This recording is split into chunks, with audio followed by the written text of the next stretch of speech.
questions? Yeah. All right. Questions?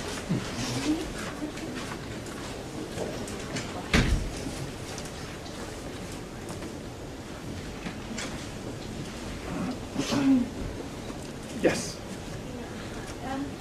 Just in relation to your concern about the anxious revisibility as a title, Yes. have you also considered the potentially overconfident re-entry of some religious groups? And therefore, who is anxious, and is that a particularly English sort of politeness that refers to anxiousness? I'm not sure about the English politeness, because I'm far too polite to comment on it. But,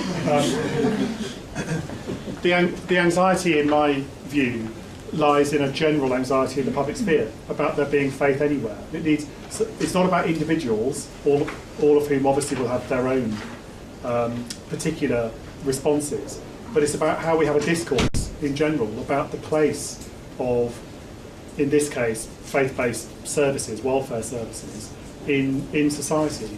Because at the moment, there are all sorts of muddles and rumours and concerns about services coming with strings attached. You know, the old chestnuts about you can have this service if you pray or if you recognise Jesus or convert and so on. And I want people to be just better equipped to handle that conversation. There will be cases where that is the case. They need to be equipped for that just as much as the cases where actually it's working out fine. Yes? We can probably agree that what you call quasi-secularism can be seen as a problem. But also I think that generally if I look at the media stories complaining about the vanishing religious literacy, they often include some Christian leaders who are, in my opinion, far from trying to communicate the multifarious nature of so-called lived religion. So in many ways, if I put it in a form of question, would you agree, or what's your opinion, can the problem also be within, let's say, church leaders who are sort of, if I just think about some media stories, religious literacy is often almost synonymous with sort of knowing something about doctrinal details rather than trying to communicate what's going on at everyday level or in so-called lived religion.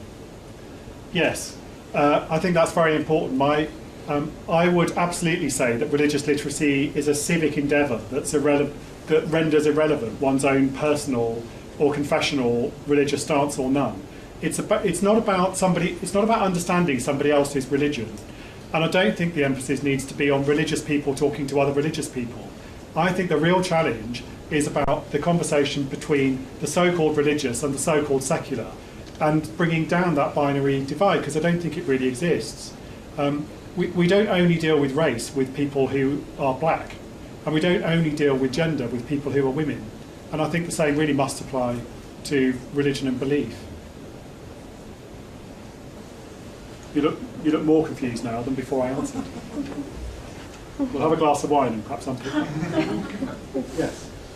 I agree with the statement that you just made, that it's a civic endeavor and that what we believe or don't believe shouldn't necessarily determine the way we do or don't interact with others. And that, but I question your comment that it's not about religious people having dialogue with other religious people, but secular and religious people.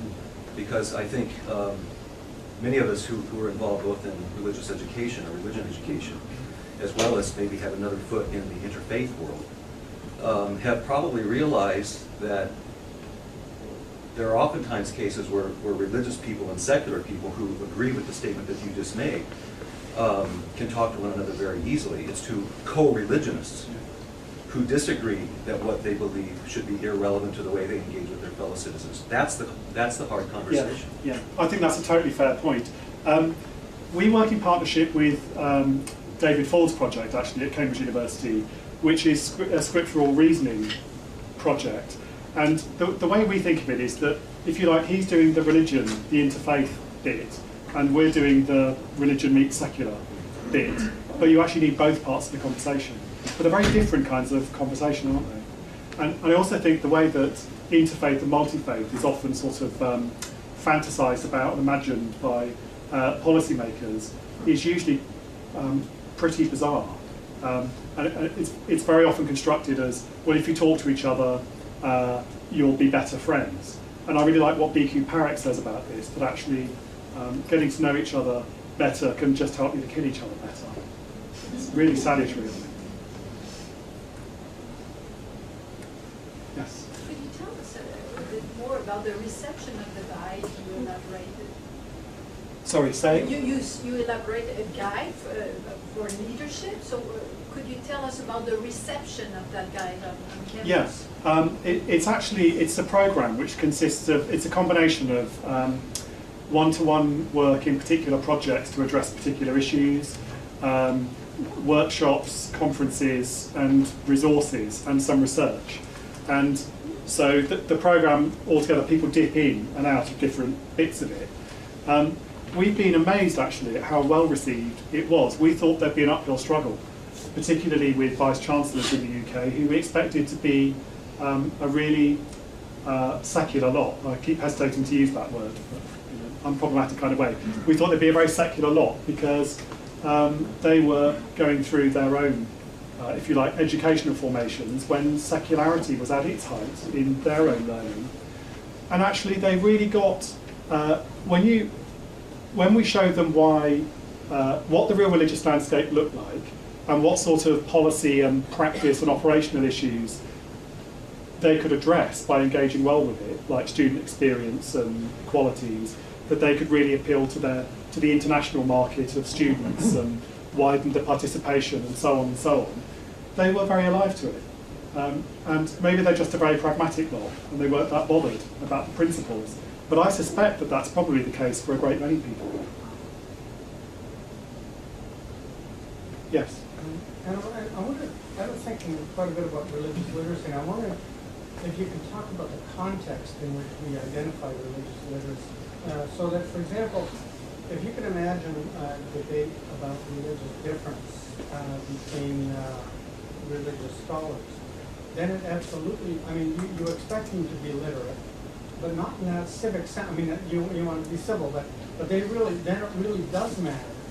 Their religious identities really do matter, and the way they engage with their own religion in relationship to other religions. They need to be highly articulate and sophisticated about that. So but if you're talking about religious literacy on a kind of a civic level of how do we maintain civic order, you're talking about another order of religious literacy, aren't you? Can you talk about the context a little bit, how that shapes the definition of literacy? Yeah, I think it's about equipping people to be skilled to engage with the religion and belief that's there anyway, regardless of their own stance. So it's not more religion, it's a better quality of conversation about the religion that's already there. Yeah. Does that help? Yeah, but how do you do that?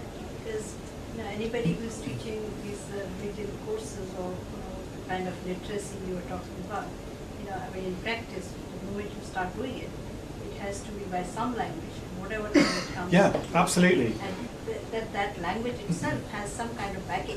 I mean, the person who's teaching Sure. would definitely have his own vocabulary, and that sort of goes sure. into the teaching. But I think, absolutely, and I completely take your point. The first thing that needs to be addressed, I think, on the journey towards religious literacy is that baggage is okay. Because everyone's got baggage, and every discipline or everything we talk about comes with baggage. So it's about straightening out where that baggage comes from. What are the terms of the conversation?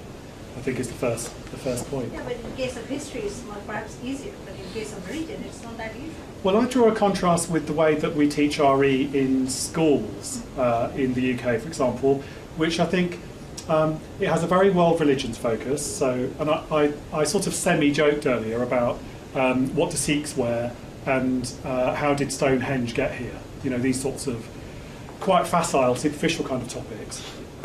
And we also talk a lot about ethics. We use proxies that are safer, like spirituality and well-being, rather than naming religion. And we don't talk about the context in which religion exists, the social context being one where we've got ourselves in a muddle about how we have the conversation. And I think RE at all levels should look a lot more like that. And then it should also engage with the really pressing problems. So, for example, how can we equip social workers when they graduate to go and engage with the religious plurality of their service users? And the same for all the other professions and graduates and so on. Yes? So within this religious literacy, it seems like to be a lot about being literate, right? And I feel like within a lived religion framework, there should be an experiential aspect to this. Yes. So can, like, say, participant observation, or really, I really like this idea of participation in in all sorts of religious practice. Could that fit within the religious literacy framework? Yeah, absolutely. And it's a really important question because it's all very well to have the idea, but then you've got to have a practice, haven't you? You've got to work out how to do this. One of the ways we've done it is that in our programme we have lots of people from faith groups, traditional, non-traditional, quite fluidly drawn actually, humanists, secularists, vegans, and they've helped resource us with, I mean, literally with stories. So one of our resources is a well, it's in booklet format, but also a whole load of PDFs, which are just case studies of places where people's religious illiteracy has led to something going wrong, or there being a challenge that went unmet. And we pose questions and suggest resources. But our main approach is not to be normative or to have answers, but to provide a framework for the conversation, to say, look, as I said, as I hinted at just now, I don't need there to be more religion, and I don't care what your religion is, but I do care that there's a better quality of conversation about what is there. Yes?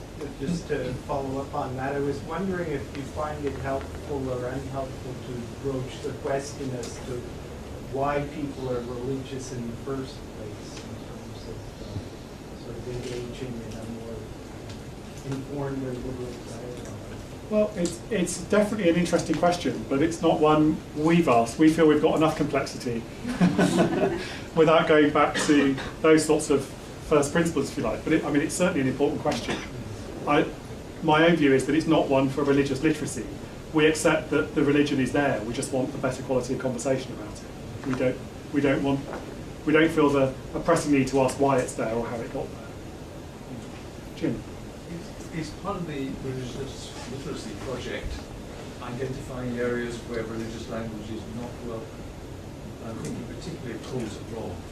Because I don't know if you were aware, but 3 or 4 days ago, one of the leading judges in Britain made a speech saying that courts were secular spaces, and there was no place for religious argument. Yes. So, could that be part of the religious literacy? Well, I think it's incredibly important. The example I just gave about social work is one of those spaces, but I'll move to a different one because I've spoken about that. We've started some work, and that's ongoing now, with there's a UK body called the Equality and Human Rights Commission, which does what it says. And they asked us to do some work with them to find out essentially what their stakeholders thought of the state of religion and belief law.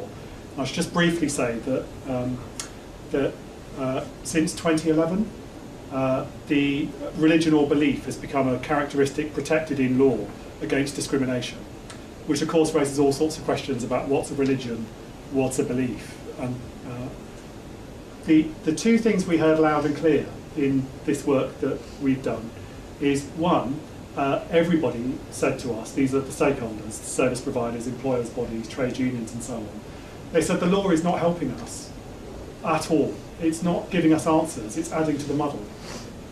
Because every case is judged on its own story, and it doesn't give us the answer to next time. So that's one thing. And the second they said was, we don't want law anyway, because it makes people turn to their rights. And then they stand behind the wall of their rights, rather than engage in a conversation about accommodation and engagement and so on. And those are very difficult things for a body like the Equality and Human Rights Commission to hear, because they're not religious. They don't see themselves as religiously expert, as you'll know. But they do know that they've got this thing called a law that they've got to engage with and get good at. And in fact, what that's led to is a strategic review of law which is about to be launched, which I'm probably not supposed to have